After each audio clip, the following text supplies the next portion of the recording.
especially because it's important to talk about sexual education. Sexual education is really important because we have to talk about this topic even as our future teachers or future parents, because we have to talk about unplanned pregnancies, we have to talk about sexuality transmitted infections, and of course emotional consequences.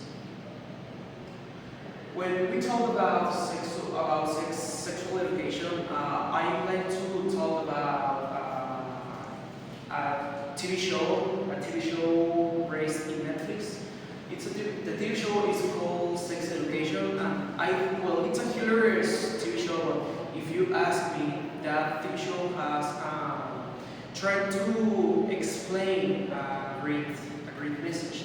And that message is talking about the importance of the sexual education, because in that show we can see abortion, unplanned pregnancies, and of course we saw sexual diversity, because during the history talks about the homosexuality, bisexuality, and of course the other kind of sexualities.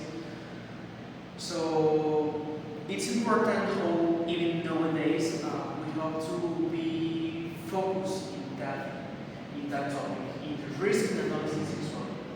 So this is all for me. Thank you very much for your attention. See you.